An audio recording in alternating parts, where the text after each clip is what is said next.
Good afternoon. Today we're going to look at seek ye first the kingdom of God and his righteousness, and all things shall be added unto you. That's what we're going to look at. This you're going to note that is the most talked of verse in the Bible by the people who believe the Bible truth, but yet misunderstood. So we are going to elucidate, to explain this verse, to make sure that you understand. Emphasis. We are going to explain this verse to make sure that you understand. So may you follow us very closely. Follow us very closely. Be attentive. Let us read. Matthew chapter 6 verse 33. The Bible records, "But seek ye first the kingdom of God and his righteousness, and all these things shall be added unto you." That's what it says.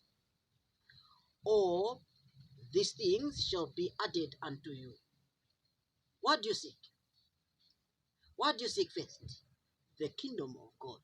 That's the first thing to be sought of.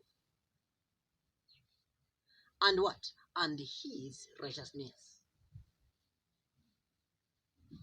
And all these things shall be added unto you. So we have to look at what is this kingdom to seek first.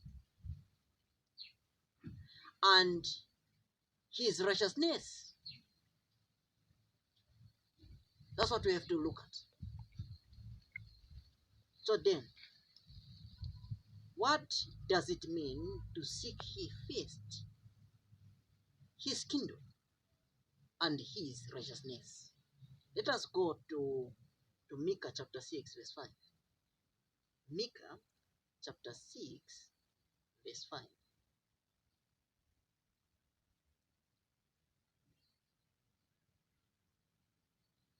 The Bible records, it says, "Oh my people, remember now what Balak, king of Moab, consulted, and what Balaam, the son of Beor, answered him from Shittim until Gilgal, that he may know the righteousness of the Lord." Emphasis. "Oh my people, remember now what King Balak, the king of Moab, consulted, and what Balaam the son of Beor answered him from Shittim unto Gilgal, that he may know the righteousness of the Lord." That he may what? He may know the righteousness of the Lord. So for us to understand this, we have to remember. That's what this verse says. We have to remember what? What Balak, king of Moab, consulted. What is this incident? It's the incident when Balaam, the son of Beor, answered him from Shittim unto Gilgal. That we may what? We may know the righteousness of what? Of the Lord. Note, Matthew chapter 6 verse 33, he says, "Seek ye first the kingdom of God and his righteousness." So for you to know the righteousness of God, you must remember this. You must remember this event, so that you may know the righteousness of what? Of the Lord. What is this event? Numbers. Okay. Chapter 24, verse 17.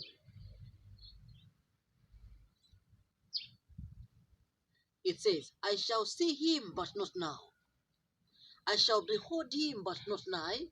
There shall come a star out of Jacob, and a scepter shall rise out of Israel,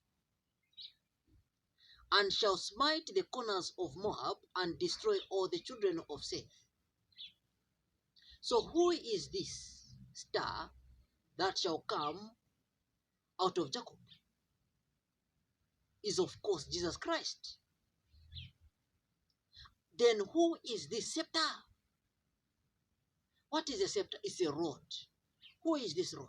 That shall arise out of Israel. Of course, this scepter is the one that carries the dynasty, the kingdom. So this scepter or the rod must represent what? The kingdom. It is the kingdom. And shall smite the corners of Moab and destroy all the children of Seth. So the scepter is the kingdom. So if you remember this, then you are knowing the righteousness of what? Of God. You are seeking the kingdom of God. So then, to seek first the kingdom of God and his righteousness is to know about who? Christ. And is to know about the kingdom.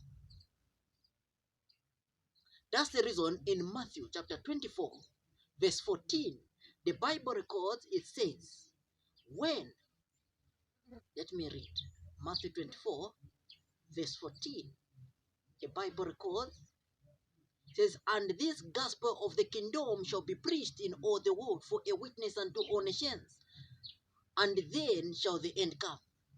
So without the gospel of the kingdom being preached, the end cannot come. Because people do not know.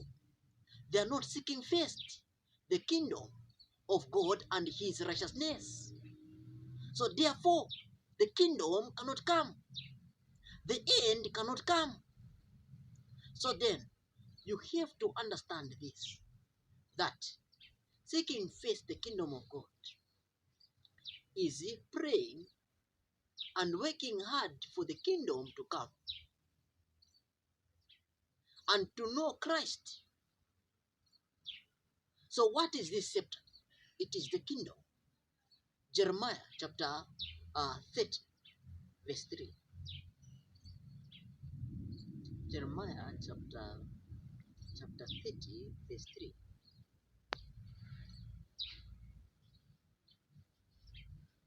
The Bible records, it says as follows, for lo, the days come, saith the Lord, that I will bring again the captivity of my people, Israel and Judah, saith the Lord, and I will cause them to return to the land that I gave to their fathers, and they shall possess it. This is a kingdom. God is going to allow Judah and Israel to return. This is not heaven. You cannot return to a place where you have never been. Israel and Judah, they've never been to heaven. It says they will return where? To the land that I gave to their fathers. Where? They shall return to Palestine, Jerusalem. So to seek ye first the kingdom of God is to work hard for the upbuilding, for the return to Palestine, to the kingdom, to Jerusalem. So if you are not working hard for this upbringing, then you do not know the Bible. You are misrepresenting the Bible. You don't understand.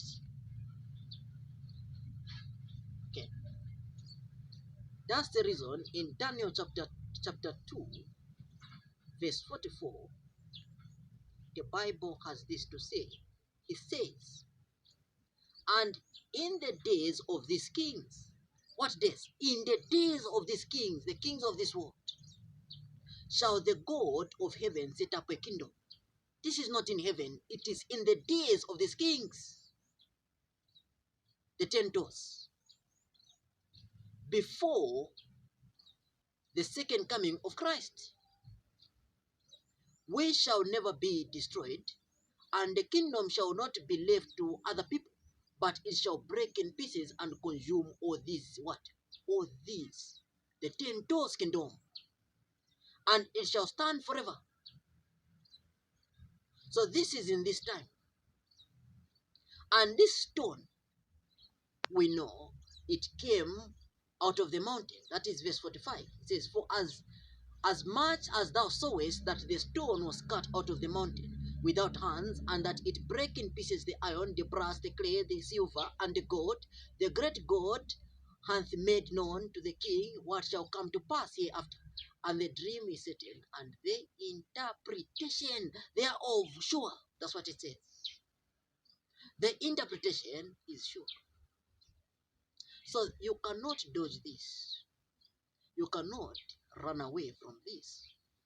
So if you are seeking first the kingdom of God, brother, and his righteousness, you have to believe in the kingdom. If you don't believe in the kingdom, you are doomed. You don't believe in the Bible. This has to be instilled in your mind. This has to be understood. Remember what Balak, king of Moab, consulted Balaam.